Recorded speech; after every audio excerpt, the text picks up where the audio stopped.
Goeiedag agterkykers. Dankie dat julle weer inskakel met ons hier op hierdie program Godsdienst en Koerante wat uitsaai vanuit die Kaap op die TV-stasie Homebase TV. Homebase TV is 'n onafhanklike Christelike stasie wat 24 uur dag en nag uitsaai wat jy kan opvang deur middel van 'n decoder of die middel van streaming. As jy hom wil opvang deur middel van streaming, tik net in op die rekenaar of die selfoon homebasetv.org en dan druk jy die speelknoppies daar, so dan kry jy dit daar. Wel, vandag is weer hierso vir Regard. Baie dankie, welkom dat jy hierso is, Regard. Ja, wat het jy daar vir ons om mee te begin? Oom, ons het 'n mooi prentjie hierso en dan heel bo sê dit heilige verkiesing. 'n heilige verkiesing, soos as 'n normale verkiesing en 'n heilige verkiesing. Dis nie 'n normale verkiesing. Dis seker katholiek, want als is mos hulle maak as mos heilig.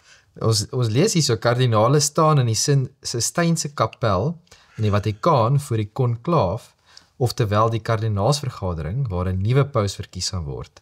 En ons weet die vorige paus is nou oorlede en hulle is nou besig om 'n nuwe paus te kies oom. Groot nuus. So jy kan sien daar's in daai prentjie hoe sit hulle daarso. En dit lyk amper soos 'n tronk. Dit lyk asof hulle toegesluit word daar binne. Ja, ons agter, kyk, hier's een klomp, Ja. hierso voor en dan die kardinale in rooi agter daar die traliewerk, ja. Sjoe. Ja, nogal, né? Sjoe. Ja, hierso is nou ook 'n ander prent. Ek sien die prent hierso. Tuesday Image, is interessant hierdie prente wat ons so kry daar. En hierso is nou nonne, loop en lag en glimlag daar. Hulle sê nuns walk in front of St. Peter's Basilica and St. Peter's Square ahead of the conclave to elect next pope, as seen from Rome, Italy daar. Nou kyk hierso, kyk wat staan hieronder. Die heel ander onderwerp, EFF defends the rule of law. Wat? EFF defends the rule of law. Wat se koerant is hierdie oom? Is dit nie fake news hierdie nie? Cape Times. Against SARS's VAT instructions. Nou, ek wens ons wil baie keer sien, meer dikwels sien dat EFF defends the rule of law, want my ervaring met hulle breek die wet net en die landswette net waar hulle kan links en regs daar. Alles oom. En die wet ook sommer. Maar ek dink miskien dat die defend the rule of law wanneer dit hulle pas. Wanneer dit hulle sak pas. Ja. Kom eens kyk wat sê dit so, né? Nou praat hulle so oor hierdie wet, 'n BTW verhoging. So until it is passed through the constitutional process mentioned in Section 7 of the Constitution and the Money Bills Amendment Procedure and Related Matters Act, no change to the VAT rate is legally binding. The Finance Minister's pronouncements, however bold, do not carry the force of law unless and until Parliament acts. So dis nou tegniese dinge. Dan gaan ander sê, SARS has blurred the line between lawful tax administration and unlawful political expediency. Dat hulle dit nou uitwys, want hulle het partykeer baie betrokke by unlawful political expediency. Dan sê hulle, our concerns, dis uit die EFF se concerns, are not procedural nitpicking, dat het te doen met procedures, ja, but rather we are seeking to safeguard the constitutional governance and public trust in the state. En hulle gaan dan verder aan, the EFF is committed to defending the rule of law, not only in words, but in action. Nou, daar is 'n interessante aanhaling daarso. Dit is eintlik hierdie laat raam en van 'n wys met hulle optogte en staking, dit klip gewoon wys vir hulle hier na breaking the rule of law, dis hoe ek hulle Die ding is net, ek onthou toe Julius Malema so erg aangegaan het oor Zuma en die geld wat Zuma gesteel het en al hierdie tipe van goed. het iemand vir hom gevra en ek dink hy het geantwoord op dit nie, maar in elk geval daarop neergekom dat waar het hy al die miljoene gekry vir sy karre, want hy sit met soveel karre, sportskarre en goed, is letterlik, jy praat van honderde miljoene rande se karre, wat hy het, waar het hy daai geld gekry? Verstaan, so hulle is maklik om vinger te wys, Ja, en dan die wet, tot praat van die wet, ons moet die wet gehoorsaam, waar het ons pas. En dit is belangrik, dieselfde met die wet van God. Ons kan nie die wet van God net gebruik die gedeeltes wat ons pas nie, ons moet die hele wet van God nakom. So, ja, die wet is geldig in die Christelike geloof en dis vir my kommerwekkend dat sommige kerk en kerkgenootskappe sê die wet is my weggedoen, wet bestaan nie meer nie, dit is 'n sorgwekkende ding. Hierdie laat my nou dink, nou hier die EFF nou sê defense the rule of law, en hulle wil nou die wet gehoorsaam, laat my dink aan Jakobus, en Jakobus sê as jy in een geval het, jy in almal geval. So as hulle die wet wil nakom, moet hulle die hele wet nakom. Hulle kan nie net hierdie, Al die maar dit hulle pas nie. En nie net hierso, en hulle wil eintlik hierso die ANC en DA oor die koppe slaan hiermee, jy weet, Ja. en jy moet kyk, dan gaan dit aan. The credibility of our democracy depends on strict adherence to the rule of law, not expedient shortcuts. Ek sou nie dink dat die EFF dit ooit kan sê nie. Sure. Dan sê hy, weer eens, the EFF is committed to preserving the rule of law. If SARS fails to respond, we will see them in court. In die laaste paragraafie daar, our people deserve a government that knows the law, respects the law, and governs in the interest of all, not the few. En dan gaan hy aan, we will achieve this through the courts, and we are prepared to meet anybody on the picket lines. Ja, meet them in court. Dis nou geskryf hierso deur Omphile Motwe, a member of parliament and treasurer general for the EFF. Sure. Kan jy glo, die rule of law is baie, baie geldig. En enetjie wat daarby, gaan hierso, kyk hierso. Court orders Ramaphosa to explain National Health Insurance Law signing. En hierso het die twee liggame Board of Health Funders en South African Private Practitioners Forum vir President Cyril Ramaphosa hof toe gevat, want gesê die tekening van daardie wet is nie volgens die wet nie. Nou sê So dis nie wettig wat hy gedoen het nie. hy het nie, he did not apply his mind, he did not follow all the procedures. Ek hoor. En hy sê, the BHF welcomed the ruling as a pivotal victory for the rule of law.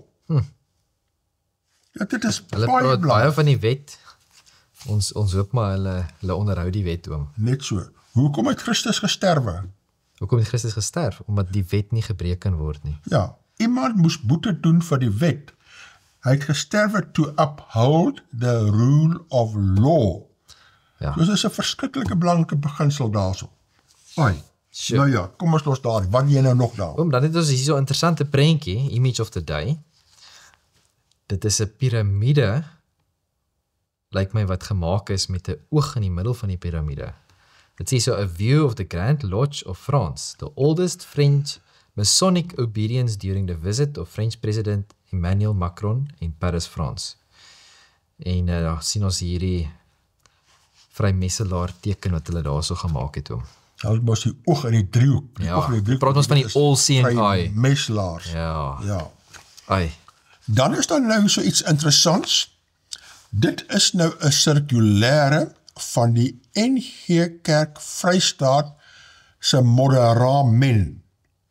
En is geteken deur Dominee Jan Lubbe, voorsitter van moderamen. Nou, hy is die voorsitter van die moderamen van die Vrystaat Synode en die Algemene Synode. okay.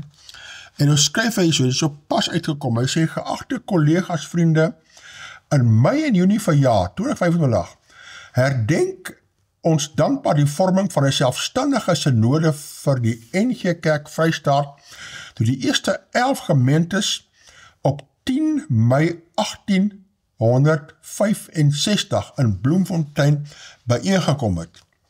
Sedert Januarie vorige jaar was gesprekke tussen die gemeentes al hieroor aan die gang, En in November 1864, het 'n konferensie in Smithfield die nodige besluite vir 'n eerste synode-sitting geneem.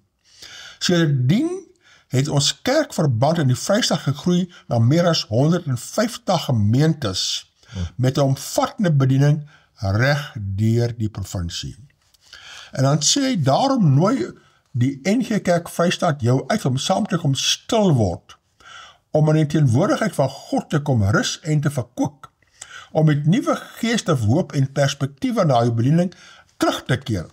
Die plek, Amanzi naby Brandfort, die datum, die week net na Pinkster. En dan noem hulle wie al die sprekers is en die werkswinkels, koördineerders ensovoorts. En dan sê hulle nooi al die predikante uit, en alle emeriti uit, en teologie studente en docente, en diensleraars en bedienaars, soos die seminarium opgelei, vir hierdie groot predikante konferensie. En dis vir 'n predikante stil word kans noem hulle dit. Nou ja. Soos ek en jy sal nou nie eintlik kan bywoon, want ons is nou nie 'n teologie studente of predikante of niks, maar sterkte hiermee. Ons wens die Vrystaat Synode sterkte met daardie predikante stil word kans. En almal moet gaan bywoon vir al die doorlerende dominees en doorlerende teologie studente, en dat hulle 'n bietjie kan in geselskap kom en in gesprek kom en die mense inlig wat aangaan daar. Het sal goed wees. Omdat het ons hierso 'n brief van dominee Renier Nel. Renier Nel. Ja. Nou weet, hy is die persoon, ons maak môre 'n opname met hom hierso, by hom by sy uur lank. Dan moet hy sy hele storie vir ons vertel, sy lewensverhaal. Baie interessant wees. Ja, sy betrokkenheid by die doelerende beweging, wat hy nou doen, al die dinge. Ja. So. Dan hierso, die opskrif is 'n raklewe van die NG Kerk, algemene synode is verby. President Donald Trump se sistematiese uitwissing van the far left liberal ideology gaan die NG Kerk se algemene synode se einde verhaas. Dit gaan die NG Kerk se dekade lange onderlinge twiste en verdeeldheid oor DEI, diversiteit, gelykheid en inklusiwiteit, binne die ruimhuis, ons het al baie gepraat oor die ruimhuis, vinniger beëindig as wat verwag word.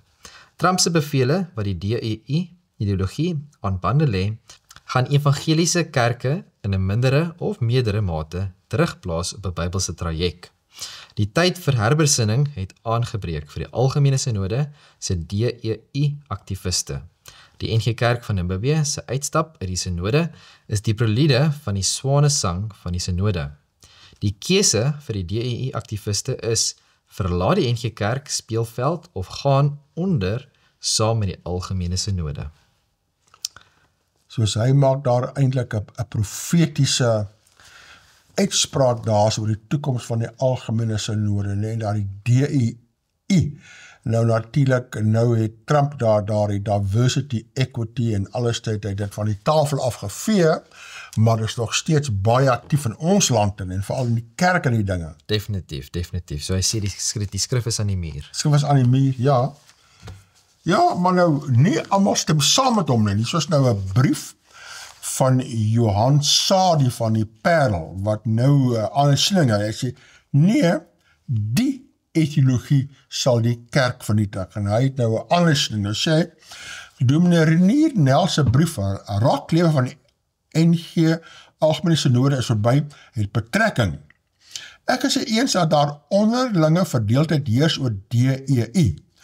Dit staan nou vir diversiteit, gelykheid en inklusiwiteit in die algemene synode van die NG Kerk, en dat dit die kerk se gemeentes en lidmaatskap skaad. Soos hy stem saam dat hierdie toepassing van DEI skaad die kerk. Dis egter al waarmee ek saamstem. Die skaad is na weerskante. President Donald Trump se uitvoerende bevele, Christendom en die Bybelse traject, waarna Nel verwys, is begrippe wat nie in dieselfde sin hoort nie. Nou, hoekom nie? Dalk lees en verstaan ek 'n ander Bybel. Die Bybel wat ek lees en vertolk, Nou dis waar die probleem inkom. Die mense vertolk die Bybel so totaal anders en totaal verskillend. En hulle lees dinge in wat daar nie staan en sit dinge in wat daar nie is nie, né? Die ding is, die Bybel moet homself openbaar. Ja. Hy moet homself verduidelik. Ja. So as daar 'n gedeelte is in die woord wat jy nie verstaan nie, dan moet jy rondsoek op ander plekke en kyk, wat is dit op ander plekke wat hierdie vir my duideliker kan maak. So jy moet nie jou eie gedagtes gebruik om daai gedeelte geduideliker te maak. En dis waar die vertolking inkom. Maar deesdae die mense hulle eie humanistiese siening en hulle twist en draai en pas die Bybel aan om daarbey in te pas en hulle sieninge in te pas. Nie hulle sieninge aanpas by die Bybel nie, maar die Bybel moet inpas by die nuwe humanistiese postmoderne sieninge. Ja. Dan sê die Bybel wat ek lees vertel die verhaal van Jesus wat sy lewe gewyd aan gemarginaliseerdes, sy omgangprediking onder tollenaars, Samaritane, vroue, malaatses, blindes, armes ensovoorts is wel bekend. Ja, maar is ook wel bekend, hy het gepreek daar 'n boodskap van bekering, gaan en sondig nie meer nie, maar dit word baie keer uitgelaat, nie? Sy bergprediking het mense aangemoedig om nie te oordeel nie. Ja, maar daar is 'n oordeelsdag wat kom, soos jy kan nie die oordeel uitskakel nie. Die ding is, daar's 'n verskil tussen om te veroordeel en om te kan oordeel tussen wat is reg en wat is verkeerd. So ons moet nog steeds kan sien wat is reg en wat is verkeerd. En jy moet mense inlig wat is reg en verkeerd, dat kan weet wat en dis hoekom byvoorbeeld in ons land het ons 'n woord diskriminasie. Ja. En soos ek die woord gehoor het al van kind af, die diskriminasie, die prentjie wat geskep is dat dit is 'n negatiewe woord. Verstaan, is lelik, weet? Ja. Jy diskrimineer teen daai persoon en wat ook al dit mag wees. En toe eendag, toe gaan ek in die woordeboek en kyk, wat beteken die woord nou eintlik? Diskrimineer beteken om te kan onderskei tussen wat is reg en wat is verkeerd. Dis wat die diskriminasie beteken, die woord. En dit is ontsettend belangrik. Verstaan, maar hulle gebruik die woord as negatief, dit is verkeerd, jy mag nie diskrimineer nie, maar jy moet eintlik diskrimineer, want jy moet kan diskrimineer tussen wat is reg en wat is verkeerd. En 'n ware kerk en 'n valse kerk. En wat is waarheid en wat is valsheid? So ja, nee. Hy het die Romeine wat hom gevange geneem het en aan die kruis gemartel het, vergewe. Ja, korrek. Dit is juist my aanmoediging van 'n ruim huisbenadering en inklusiwiteit. Nou die feit dat Jesus die Romeine vergewe het, is dit nou 'n ruimhuisbenadering? Ek sien die ruimhuis daarin nie. Oom, hy moet ons vergewe. As oom iets vreeslik teen my doen, en ek vergewe oom, maar oom bekeer nie, dan is oom nie deel van die kring wat vergifnis ontvang nie. Verstaan, so ek kan oom vergewe, maar oom kan nie daai vergifnis se resultate ervaar in hom se lewe as oom nie dit gaan ontvang nie. Verstaan oom? So van my kant af het ek oom vergewe. Maar vir oom om dit te ontvang en dit werklik deel van hom se lewe te maak, moet oom bekeer. Ja. Verstaan? Ja. So daai Romeinse soldate, ons het geen, ek was nie daar nie, ek ken hulle nie, maar hulle 10 het hulle nie bekeer nie. En as hulle nie bekeer het nie, dan is hulle nie deel van, hulle kan nie inklusief wees nie, want hulle kan nie deel wees van die groep wat gered gaan word nie. Ja, hulle moet 'n kollektiewe bekeringsbesluit neem. Ja, mens kan nie so redeneer nie. Ja. Dan sê Paus Franciscus was 'n rolmodel van Christendom soos ek dit verstaan. Ja, in party opsigte was en ander opsigte sal baie mense sê hy was nie. Nie almal was gelukkig met hom nie. Sy lewe is gewy daarom mense met deernis, empatie, liefde en aanvaarding, selfs buite die Christen geloof, vrede en vergifnis te behandel. Ja, behandel mense korrek, maar buite die Christen geloof moet jy die Christelike bekeringsgeloof tot hulle bring, en nie hulle wil net aanvaar soos hulle is nie. Interessant, die onmiddellik kom jammer dat ek kom so in die rede val, hierdie brief, dit laat my baie goed dink, maar in elk geval, dit laat my nou dink, aan wat het gebeur met die persoon wat in die bruilofs ingekom het sonder 'n kleed. Ja. Wat het gebeur met hom? Hulle was sê, ag, dis okay, so right, wat se klere jy ook al, dis so right. Nee, hulle het hom gevat en het hom uitgegooi. Ja. Verstaan, so dit klink vir my baie inklusief nie, oom. Jy's al daardie voorbeelde, illustrasies, vergeet die mense, hulle wil dit nie daar so sê nie, né? Heel anders as die voorbeeld wat gestel word deur die ander benadering. Kyk nou hierso. Wat disrespek, minagting, wantroue, konflik, aggressie, boeliegedrag en plein swak maniere aanmoedig en voorhou as sterk leierskap. Hy praat seker nou van Trump hierso. Hy praat nie korrek nie. Die ander benadering is die benadering tot bekering, né? Sou die in aanhalingstekens regsgesinde, radikaal, autoritaire ideologie seevier, sal die raklewe van die NG Kerk verkort. Ek en menige ander wil nie deel wees van so geloofsbenadering nie. Nou hierso deel hy 'n paar klappe uit teenoor die doeleernis en die skrifgetroues en die behoudenis daarin. Hulle is nou regsgesinde, radikaal autoritaire ideologie. Nee, hulle is Bybels getrou. Hy mis die punt. Hy kom net uit 'n totaal liberale ding uit, né? Dit is juist my wens dat die algemene synode juist by hulle oorspronklike besluit sal staan. In steede van die heilige benadering teenoor gemeentes om te doen soos hulle goeddink. Staan by wat reg is en dra die gevolge. 'n Afhartige uitweg is om sogenaamde eenheid te beskerm deur toe te gee. Volg die Bybelse traject. Ja, maar Johan Sadi, wat is die Bybelse traject? Lyk my ons verskil oor wat die Bybelse traject is. Ek wil voorstel dat Nel, dis nou Renier Nel, en Trump, Saterdag 26 April se geestelike waarde sal lees. Die ou dae van fire and brimstone preke om die kerk te verenig en lidmate te beheer is lank al verby, behalwe dalk in Amerika se Bible Belt. Maar wat was die fire and brimstone preke? Hulle was 'n oproep tot bekering.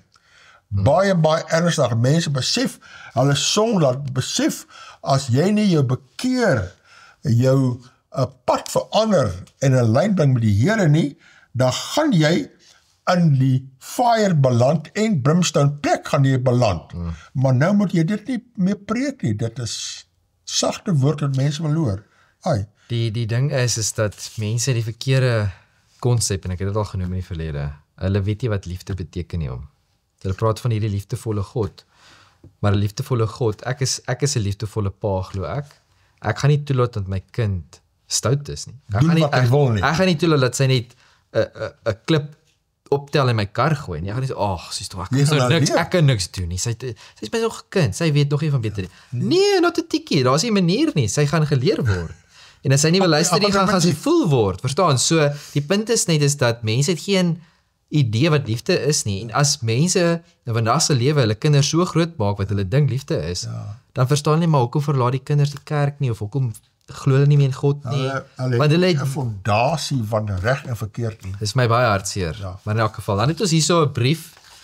NG Synode het dalk sy hand oorspeel deur Dr. Bernard Fieker, Somerset Wes. Die insiggewende skrywe van Dominee Renier Nel, raklewe van die NG Algemene Synode is verby, het my laat dink. Wat is die doel van die NG Kerk se Algemene Synode en wat is die doel toe hy destyds in die lewe geroep is? 'n Algemene Synode kan 'n belangrike rol vervul as 'n koördinerende liggaam, maar dit lyk asof hy nou ontaard het.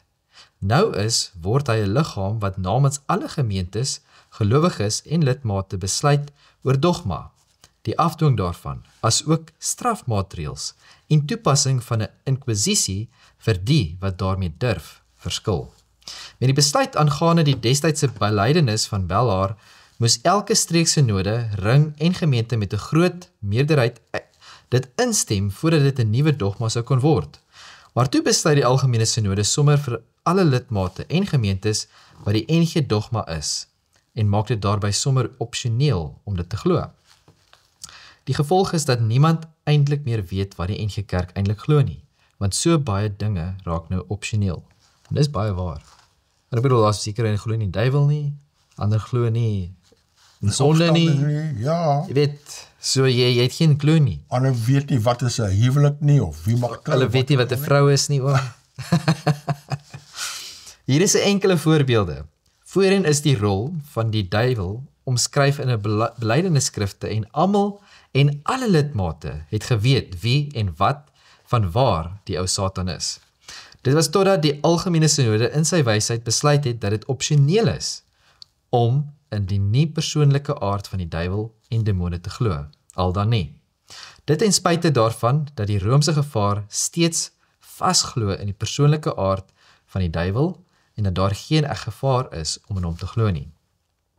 Dan die algemene synode besluit om die aard van die huwelik, wie mag in verbintenis tree, aanneming van die kinders van gay egpare, die magtiging van getroude gay dominees op die kansel ensovoorts. Maar die finale besluit is toe net so afgewentel na plaaslike gemeentes wat nou self kan besluit wat hulle wil glo. Dit skep groot twis op plaaslike gemeentevlakke, met die gevolg dat daar nou skrifgetroue enige gemeentes is en vrysinnige enige gemeentes. Dit herinner aan die sap en die nat gemeentes in die goeie, slegte ou dae. Dit lyk dus asof die NG Kerk se algemene synode sy hand oorspeel en sy magte oorskry het, en nou moet daar oor sy raklewe en voortbestaan besin word. Baie goed geskryf, oom.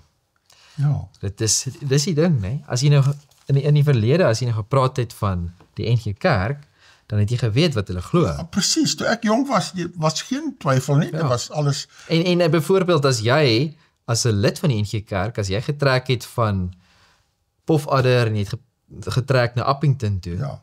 dan en jy sluit aan by die NG Kerk daar, of jy stap daar in, het jy geweet, dit is die boodskap wat jy daar gaan kry, wat jy gaan hoor, maar nou weet jy nie meer eens daar nie. Stap jy nou in 'n vrysinnige NG Kerk in, of is dit nou 'n kerk wat glo in die Bybel, glo in die duiwel, waarin glo hulle die mense? Of is dit 'n tolerende, of 'n losgemaakte Sjoe. kerk, of wat, of waar, jy weet, dit is, hulle het geweldig skade gedoen daar. Nou ja, op daardie brief van my was er ook 'n bietjie reaksie, maar in die vorm van SMS'e. Kyk, hierso, jy hoef nie altyd net 'n brief te skryf nie, jy kan net 'n vinnige SMS stuur. Hierso is nou ene. Dr. Bernard Fieker, geen belydenis van Belhar was ooit nodig nie. Slegs 'n opregte verskoning is en was nodig. Ja, ek stem saam, dis nie nodig om elke keer oor elke ding 'n nuwe belydenisskrif daar te stel nie, né?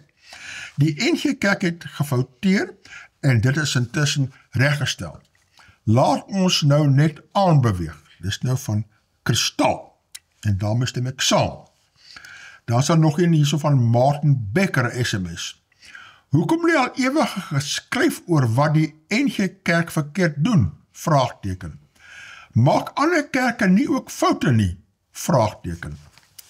Ja, nie een kerk is perfek nie, maar die probleem met die NG Kerk en hulle synode is, hulle maak besluite wat teen hulle geloofsbelydenisse is daar so, en dan stuur hulle daar die nuwe besluite af, wendel af na die gemeentes wat nou kan self besluit wat hulle glo. En daar's nie ander kerke wat dit doen nie. Ek weet nie van ander kerke wat dit doen nie. Daar's nie ander kerke. As jy iets anders glo, dan sê jy, meneer, vind vir jou kerk wat daai dinge glo. Hulle skrap jou naam van lidmaatskap af. Jy kan nie net glo wat jy wil nie. Dit tel vir al die katholieke kerke, of almal is so daarso. Jy moet glo wat daardie kerk se... Dit is die hele rede hoekom jy aangesluit het by 'n kerk, want jy glo. Jy stem saam met wat jy glo. Ja. So nou as die kerk dan kom en sê, hoorie, maar jy kan nou maar glo wat ook al jy wil glo.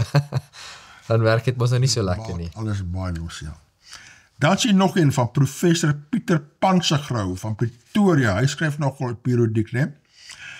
Hy sê, ek is nie so bekommerd oor die NG Kerk se algemene synode probleme nie. My grootste kommer is oor die volgende vraag. Waar is die een algemene Christelike kerk waar die bruid van Jesus, die bruidegom, sal wees as Christus nou aarde toe sou kom? Ja, wel, daar die een kerk sal wees, die Bybel noem dit die oorblyfsel kerk, en die oorblyfsel kerk sal bestaan uit al die behoudene skrifgetroues van al die nasies, volke en tale. Dit sê daarso, hier is hulle, wat die gebooie onderhou, né? En die Ja. getuienis van Jesus het. Ja. So dis mense wat God volg Ja, en die Bybel volg. en nie mensgemaakte dinge volg nie. Ja. So dit is wie hulle gaan wees. En wat die geldigheid van die wet onderhou, wat hierdie EFF se voorbeeld nou daarso volg. Maar ek wonder nog steeds is daai nie geskryf was op April The 1 nie. rule of law. Nee, Is daai die April 1 nie? nee, they defend the rule of law wanneer dit hulle pas. Dit pas hulle baie mooi daar, baie sterk saak, maar daar moet hulle op gewys word, jy moet konsekwent wees. Dan het ons een van Dominee Pieter de Jager. Ja? Ons het al 'n paar van hom al gehad in die verlede. Ek moet jou sy storie vertel, ek het al vir die ander ouens vertel, ja, daardie Pieter die Jager, hy is in Redensburg, en ek het hom gaan besoek, ek en my vrou, toe ons daar so opry dan na Drakenswil daar so, en jong, ek het nie geweet dat sulke gate in die pad daar nie. Ek het nie die Vrystaatse en my vrou was dis gevaarlik. Want ons na kakar gery en al daai pothouse gate in die pad daar so. Die wiele daarom gehou om.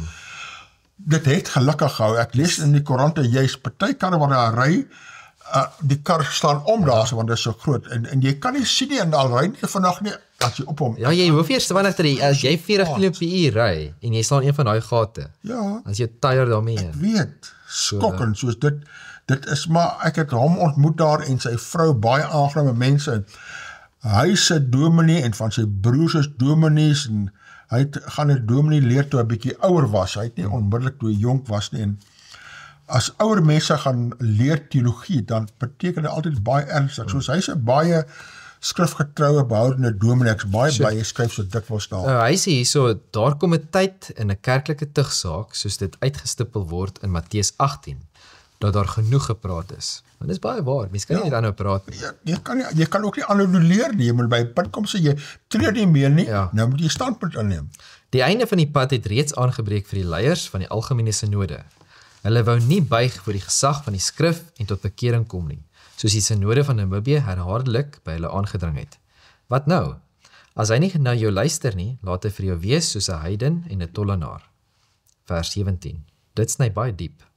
Dis by die punt waar daar handwringend nog samesprekings gevoer wil word om tog maar eenheid te probeer bou, maar die skrifwoord staan vas.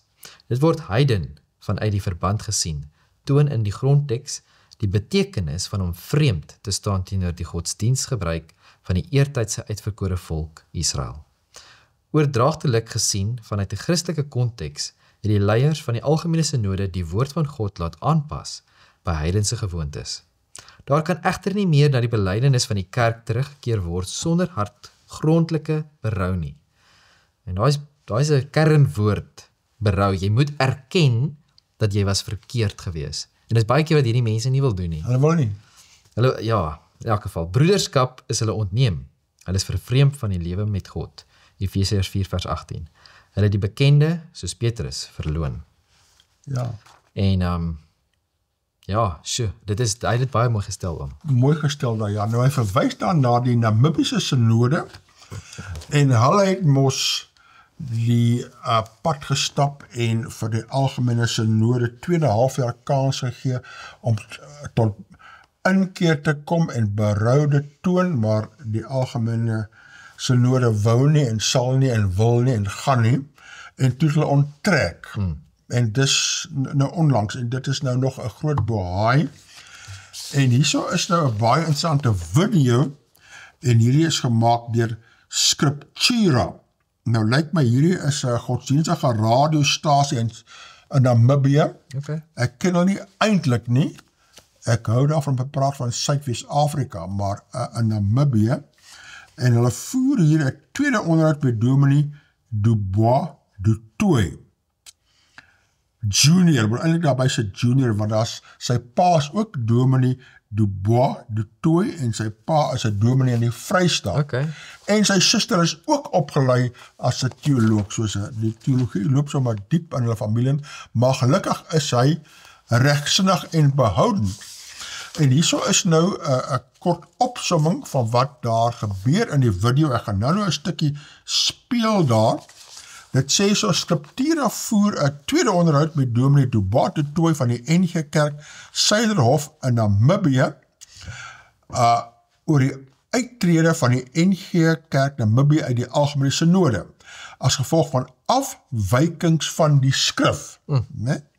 Die NG Kerk Namibië verwerp die waninterpretasie van die skrif, onbybelse kerkorde, homoseksualiteit, homoseksuele huwelike, humanistische invloed en die woke beweging wat al vanaf 2002, dit is al lang gelede, is nie nou net 2 of 3 jaar nie, die synode besluite onbybels beïnvloed. Teologiese opleiding wat ook afwyk van die gereformeerde leer van die afgelope 30 jaar, is nou ook onder die vergrootglas. Dan sê hulle so tot minuut 1, Dominee Dubois gee oorsig, minuut 2 tydlyn van gebeure by die NG Kerk, 9.5 minute verband tussen die NG Kerk in Namibië en NG Kerk Suid-Afrika, 12 minute definisie en siening oor homoseksualiteit en celibaat lewe, 15-30 minute werking van moderame en onbybelse kerkorde, 19 minute opstelling van alle soorte huwelike op grond van humanisme, né? Woke humanisme. 300 minute roeping van die NG Kerk Namibië en siening van skrifgesag, skrifinterpretasie en belydenisse. 33-30 hofsaak en afwesigheid van kerklike tug, onskriftuurlike beginsels. 36 wat is die pad vorentoe? 40.30 minute liberale ekumeniese teologiese opleiding, 43:15 raad aan kerke, en dit is amper 'n uur lank.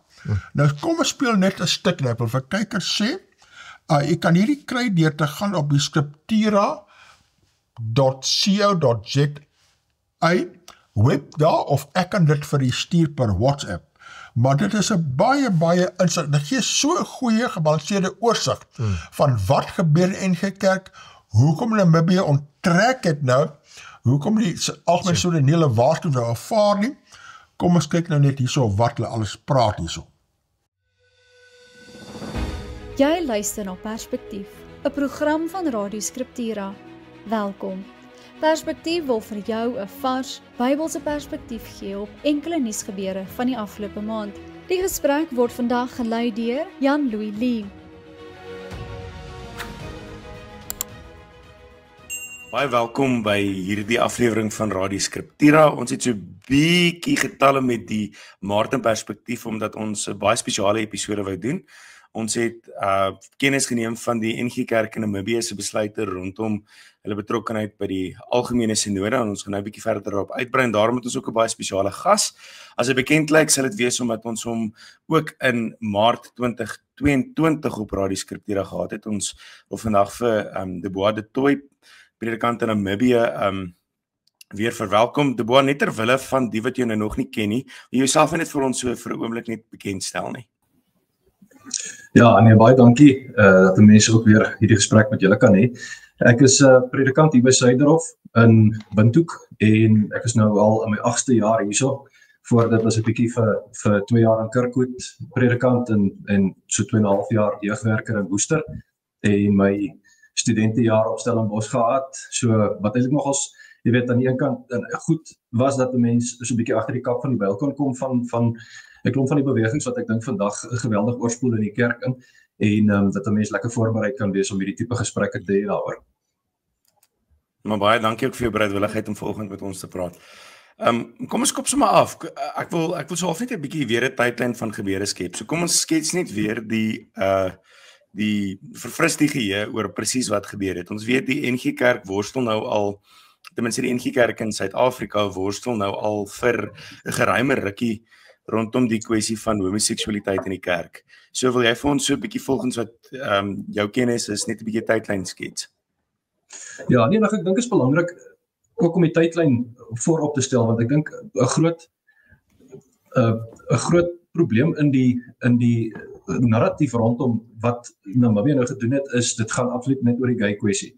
Wat nie die geval is nie. Jy weet, ons kan hom eintlik gaan haal daar by 2002. In 2002 het daar van ons taakspan leer en aktuele sake 'n dokument verskyn wat goedgekeur is op ons algemene synode, wat oor skrifgesag gegaan het. En op die dokument het daar vir die heel eerste keer van ek sou sê van 'n gereformeerde verstaan van skrifgesag en interpretasie afgestap geword na wat hulle eintlik basies maar gekies het vir die hoorkritiese beskouing van die skrif. Dis 'n menslike dokument vol foute en teenstellings en jy weet baie sterk gefokus op die menslike karakter van die skrif.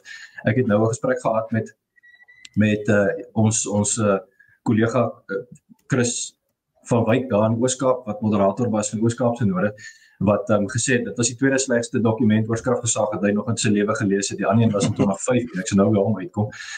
Maar net absolute gat geskiet reg deur ons gereformeerde verstaan van die skrif. 2004 verskyn daar toe weer 'n dokument wat goedgekeur is wat eintlik maar net 'n baie verkorte opsomming is.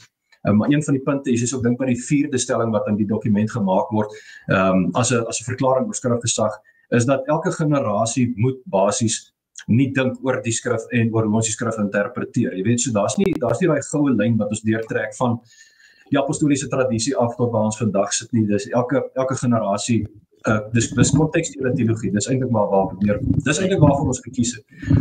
En nou kan jy van daar af eintlik maar sien hoe die domino blokkies geval het. Jy weet, die oomblik toe skrifgesag geparkeer is, 2007 verskyn daar 2 dokumente op die algemene sinode se tafel, een pro homoseksuele verhoudings, een daarteen, en hulle het toe net gekies vir die een teen, maar hulle het gesê die ander een bly op die tafel as 'n gespreksgenoot. Toe in 2011, ek dink so daai 2011, 2013 is ek nog nie heeltemal seker wat die volgorde was nie, maar ek dink is in 2011 was daar toe 'n gesprek gewees oor die bestaan van die duiwel. En die opdrag was dat ons taakspan oor die bediening van bevryding riglyne, bietjie beter riglyne moet gaan uiteensit en hulle kom toe terug met 'n ding wat op die eind goedgekeur was wat sê elkeen kan oor die aard van die bose en die duiwels vir hulle self besluit. En dis nou 'n tendens wat toe van daar af plaasgevind het. Elkeen kan vir homself besluit. Ons wil nie meer doktrinaal of skriftuurlik vir mense voorskryf nie. Jy handel volgens jou gewete. En jou gewete kan ons maar deur enigiets geïnformeer wees. En jy weet so jy kan glo dit is baie rigteragtig, nê. Elkeen doen wat reg is in sy eie oë. Reg is in sy eie oë. Dis presies waar ons toe nou van daai stadium af dink ek die kerninslag is. So jy kan besluit is die duiwel 'n werklike wese of is dit 'n kom ons sê 'n argetipe of 'n personifikasie van die boosheid in die mens eie hart. Jy kan maak daarmee wat jy wil. 2013 was daar 'n dokument wat dit is nou 5 minute en 15 sekondes en vanuit die 52 minute wat hy praat, baie interessant, soos as kykers wil, kontak ons stuur hierdie vir u, jy kan dit ook kyk op die Radio Scriptura, ek het nog nie van hulle gehoor nie. Dis ook die heel eerste keer dat ek van hulle Ja, Suidwes-Afrika, Namibiese radio, ek vermoed is mondelik ook uit Windhoek, ek het nou ingeskryf daar, laat ek van hulle dinge kan kry, maar hulle maak baie interessante opnames, soos baie dankie vir hierdie Dominee Dubois du Toit Jr. wat nou so opstaan vir die waarheid en nou al dinge mooi uitlig daar. Ja, oké, wat het jy nou nog verder daar? Net is hier so 'n berig, alle paaie lei na Rome. Het jy al daardie term gebruik al? Ek het dit nog nooit gebruik nie, maar ek het dit al gehoor ook. Nou, ek het al heel wat gebruik, nee, alle paaie lei na Rome, alle paaie lei na een plek, en daar's eintlik baie gewig aan daai ding, want die Romeinse kerk en die ortodokse kerk het geskei, want die ortodokse kerk het nie geglo alle paaie lei na Rome nie, en het ook nie geglo dat die paus is die hoof van die hele wêreldkerk nie, ook nie geglo dat die paus is die verantwoordiger van God op aarde nie, en ook nie geglo dat hy is onfeilbaar nie. Nou ja, soos nie almal glo dat alle paaie lei na Rome nie, maar die afgelope week of wat het alle TV-stasies ingezoom op Rome. Ja, ek bedoel, daar is geen ander kerk wat so baie, ek wil amper sê gesag uitoefen op die hele wêreld nie. Ek het nog nooit gesien, en die vorige, hy het nou 12 jaar was die laaste verkiesing gewees, maar ek het nog nooit gesien, so verskriklik baie, koerantberigte, TV's, alles. Ek bedoel, net vandag, hulle kies nou die nuwe paus daar, op CNN, dis allemaal wêreldse kanale, op BBC, op Sky News, al sommer vir 2-3 uur aan een fokus op hierdie verkiesing daar ensovoorts. En die al die nuus uitlos. Dit is ongelooflik, né? Nou sê dit hierso. Almal loop aan daar, né? Hulle sê so wat 250.000 mense het Paus Franciscus se begrafnis in Rome bygewoon. Dis geweldig baie. En ander berigte praat van 400.000. Ja, terwyl miljoene ander die uitsending daarvan gevolg het. Cas Weppener bekyk die dode ritueel en wat die rol daarvan in ons lewe is. Sjoe, dit sê hierso, natuurlik is 'n doodritueel, soos 'n pauslike begrafnis 'n unieke ritueel, waaromheen die vraag gevra kan word. Hoekom? Wanneer iemand sterf, is daar dinge wat die lewendes vir die dooie moet doen, en dinge wat die lewendes vir die dooie en hulle self wil doen. Ons hou begrafnisse omdat ons moet en wil, maar steeds bly dit verbluffend dat soveel mense met 'n beker tee in die hand in hulle sitkamer sy begrafnis bygewoon het. Soveel mense sit en kyk, miljoene, honderde miljoene sit en kyk wat aangaan daar. 'n Pauslike begrafnis is 'n heilige ritueelspel wat sê, let op, gee aandag, kyk hier. Op 26 April vanjaar het alle kommunikasieskanale na Rome gelei. Ja, alle paaie lei na Rome, maar dit is net die pad van die ritueel wat ons na die Rome vat, wat ons in ons eie dag so bitterlik nodig het. Ja, Interessant is geskryf hierso deur Weppener, is 'n professor in teologie aan die Universiteit Stellenbosch. So hy is sommer net hier aan die ander kant van om dit draai, ja. Dan verwys hierdie berig hierso na die rolprent, 'n nagemaakte rolprent wat 'n rukkie gelede gemaak is. Conclave is sy naam. Conclave mixes church and politics to thrilling effect. Ek het gehoor van dit. Ek het gesien almal praat nou ewe skielik daarvan. Ja, né? Hy is al 'n paar jaar terug gemaak as ek dit reg het. Ek kan nie nou wat se jaar nie, maar dis baseer op 'n 2015 novel, 'n fiksie verhaal, maar nagemaak op die werklikheid wat Robert Harris geskryf het, maar hy is 'n rukkie gelede gemaak. Ek weet nie presies nie, maar nie baie lank gelede nie, né? En dit sê hierso kyk hulle 'n fascinating peek behind the theological curtain, showcasing the many traditions and arena of the papal election, wat baie interessant is daar. Ja, dan sê hierso, kardinale begin eersdaags 'n nuwe paus kies. So wat 135 kardinale, almal onder die ouderdom van 80 en van oor die wêreld heen, kom in aan aanmerking om aan die konklaaf deel te neem en te besluit wie die volgende leier van die kerk met sy 1.4 miljard lede moet wees. Baie lede, né? 1.4 miljard. Franciscus het die prioriteit daarvan gemaak om kardinale aan te stel van plekke van waar daar nog nooit tevore kardinale aangestel is nie, soos Myanmar, Haiti en Rwanda. Franciscus is op 21 April in die ouderdom van 88 dood. Sy begrafnis Saterdag het skades van meer as 400.000 mense gelok. Ja, dan my 400.000. Nou, ek bedoel, hoe tel jy nou eintlik? Verstaan, soos, hulle probeer seker net maar te skat per area, ja. Francis, die eerste paus van Latyns-Amerika, het grootliks probeer om die kerk ontvanklik te maak vir nuwe gesprekke. 'n Rymeis te maak dan. Ja, presies, hy het 'n bietjie ruimer gemaak, nie so ruim soos die NG Kerk nie, maar hy het wel 'n paar stamp en stote gegee. Hy het debat oor kwessies soos vroue in ampte en uitreik na LGBTQ katolieke toegelaat. 'n Blok konservatiewe kardinale sal beslis teenstand bied en 'n paus verlang wat tradisies herbevestig en Franciscus se visie van 'n meer inklusiewe kerk aan bande lê. Ja. Ek weet van baie katolieke wat nie baie happy met hom was nie, so ek dink hulle hoop en bid vir iemand wat gaan opstaan vir dit wat hulle glo. So, daar's nou 'n groot wisselwerking tussen die konservatiewe strominge en die liberale strominge onder die kardinale daar, né?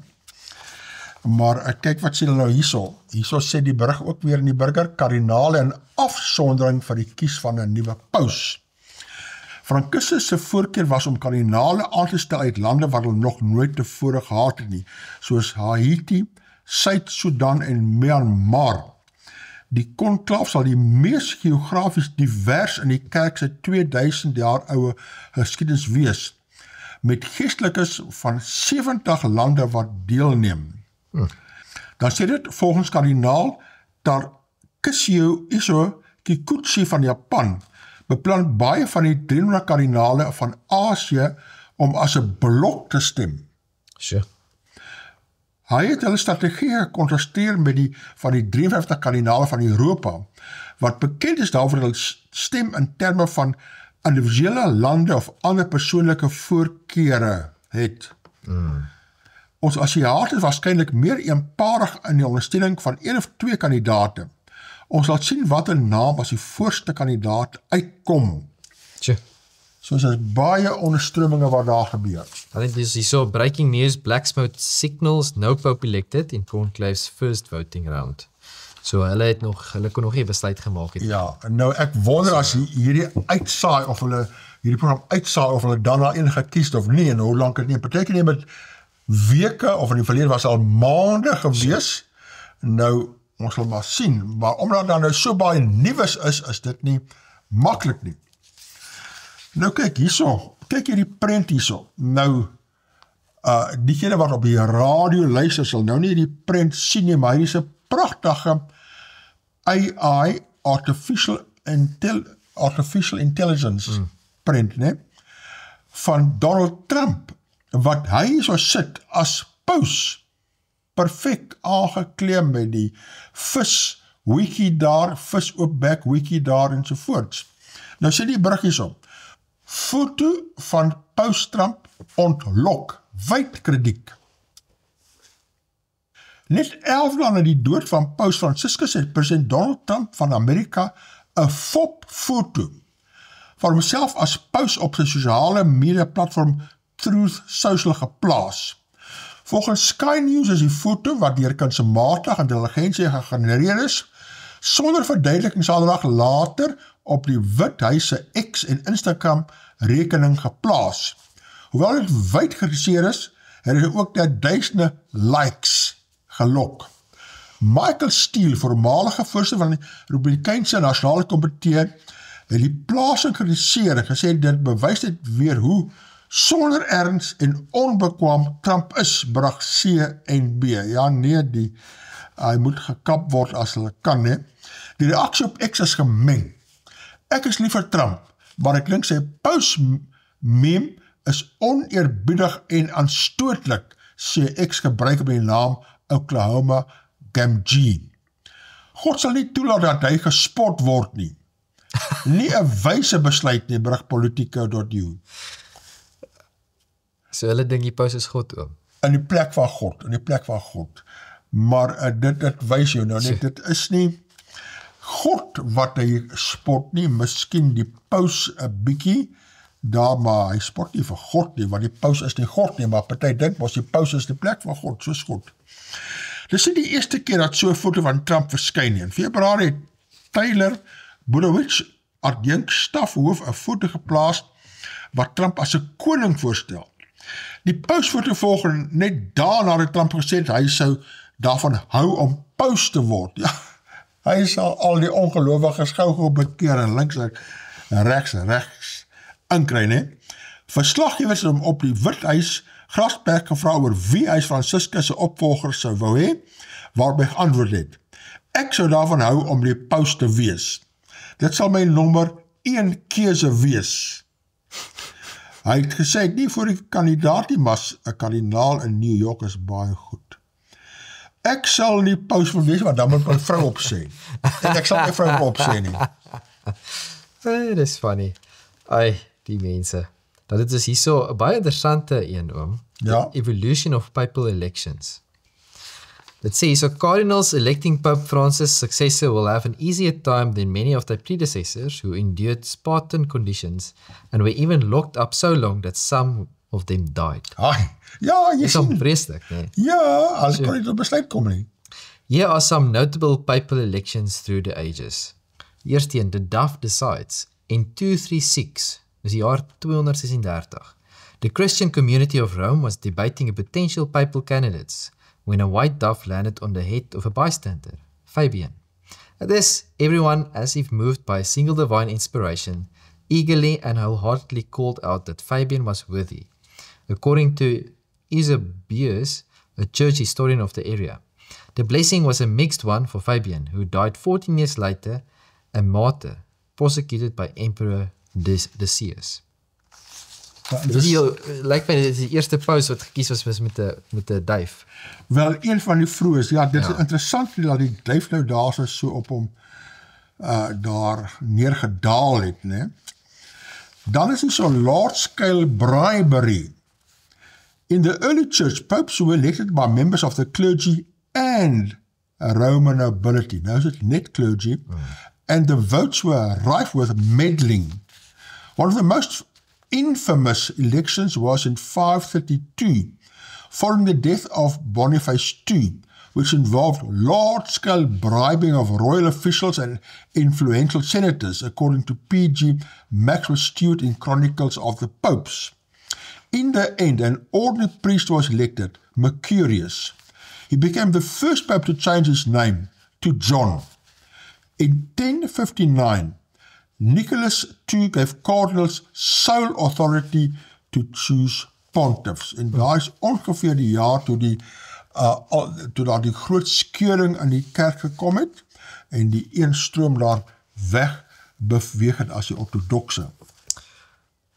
Dan die volgende een, lock them up. The idea of locking up the cardinals to encourage a quick decision began in the 13th century. The word conclave comes from the Latin phrase meaning with key.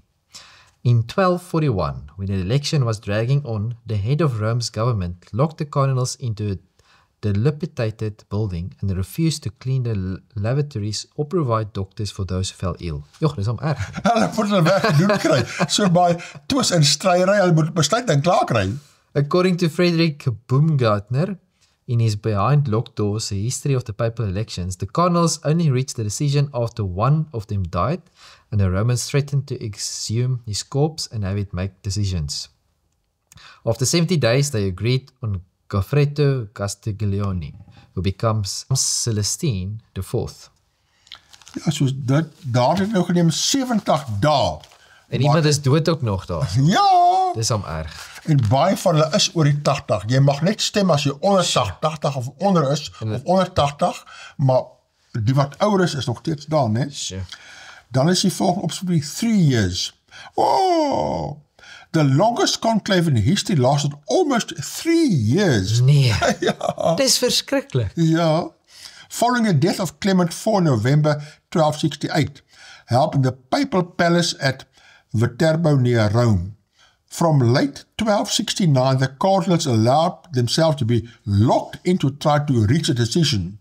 And by June 1270, frustrated locals tore the roof off in a bid to speed things along.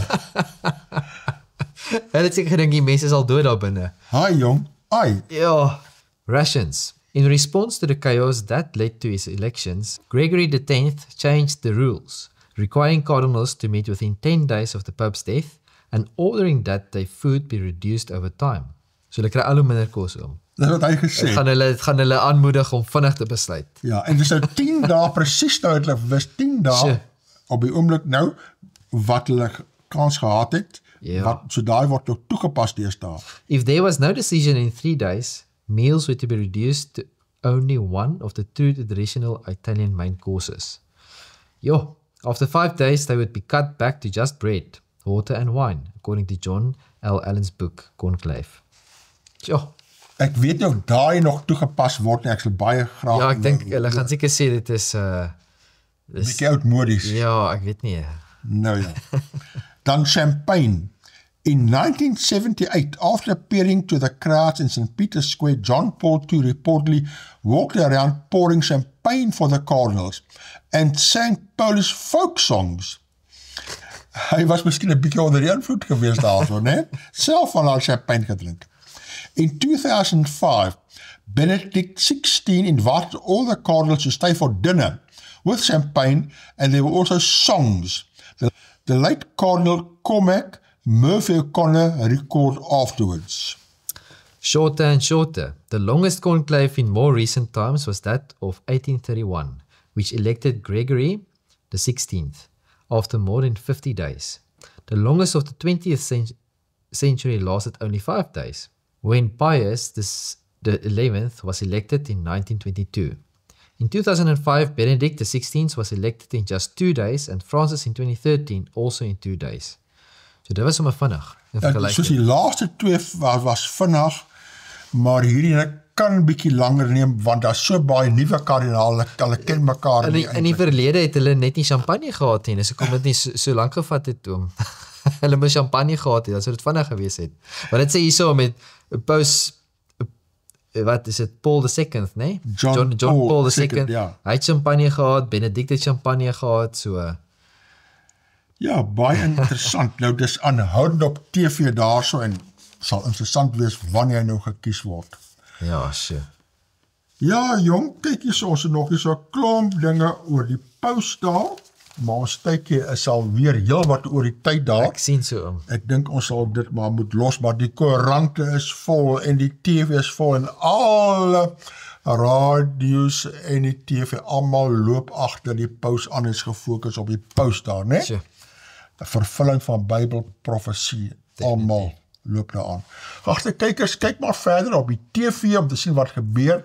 10-1, as jy na luister, is daar klare paus gekies, ons weet nie, maar sterkte en volg die ware kerk. Wees Bybelgetrou, pas op vir al die dwaalleringe en moenie omgewaai word deur postmodernisme en ek wil amper sê bly weg van die Romeinse gevaar en bly 'n protestant wat die Bybel getrou volg. Ons sien nie weer volgende week. Tot ziens.